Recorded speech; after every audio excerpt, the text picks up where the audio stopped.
বলছে? আমি তো পদত্যাগ করি নাই, আর আমার সেই চিঠিও কেউ দেখাতে পারছে না। আমি কিন্তু এখনো বাংলাদেশের constitutional elected prime minister. Bharat থেকে এই প্রথম লাইভে মুখ খুললেন শেখ হাসিনা, বললেন আমি কোনো পদত্যাগ পত্রে সই করিনি, সংবিধান অনুযায়ী আমি এখন বাংলাদেশের প্রধানমন্ত্রী। আমাদের কনস্টিটিউশনের আর্টিকেল 57 অনুযায়ী যেভাবে পদত্যাগ করতে হয়, জি আপা, আমার কিন্তু সেভাবে পদত্যাগ করা হয়। শেখ হাসিনা বলছে আমি কোনো পদত্যাগ পত্রে সই করিনি, যদি করে থাকি জনগণকে সেটা দেখানো হোক। দেখালে আমি সই করছি, সেটা হলো আমার ভিজিটিং বুকে সই।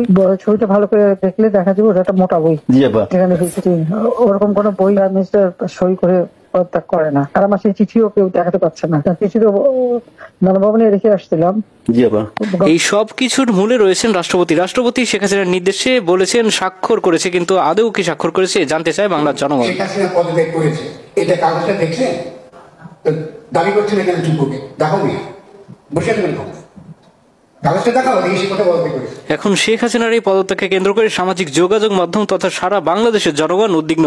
সকলের মনে একটাই প্রশ্ন, আদৌ কি শেখ হাসিনা পদত্যাগ করেছে? আর পদত্যাগ না করে থাকলে সংবিধান অনুযায়ী এখনো তো শেখ হাসিনা বাংলাদেশের প্রধানমন্ত্রী, তাহলে কি হবে ভবিষ্যৎ বাংলাদেশের? শেখ হাসিনাকে আদৌ দেশে ফিরে আসবে, বা ফিরে এলেই কি তাকে ক্ষমতা হস্তান্তর করা হবে? তো প্রিয় দর্শক, আপনাদের মনে কি প্রশ্ন যাচ্ছে? আদৌ কি শেখ হাসিনা সরকার এখন ক্ষমতায় আছে? আপনারা কেউ কি সেই পদত্যাগপত্র দেখেছেন? যদি দেখে থাকেন অবশ্যই কমেন্ট করে জানাবেন। আর যদি দেখে না থাকেন তাহলে রাষ্ট্রপতির কাছে সকলের একটাই দাবি, শেখ হাসিনার পদত্যাগপত্র জনসম্মুখে এনে সকলকে দেখানো হোক। আর যদি সেটা দেখাতে না পারে তাহলে বোঝা যাবে যে শেখ হাসিনার নির্দেশে এখন রাষ্ট্রপতি যে শাহাবুদ্দিন চুপ রয়েছেন তিনি কিন্তু এখনো আওয়ামী লীগের দালালি করছে এবং সেই আওয়ামী লীগ সরকারকে এই দেশে আনার জন্য গোপনে পরিকল্পনা চলছে বলে জানিয়েছেন বাংলার জনগণ।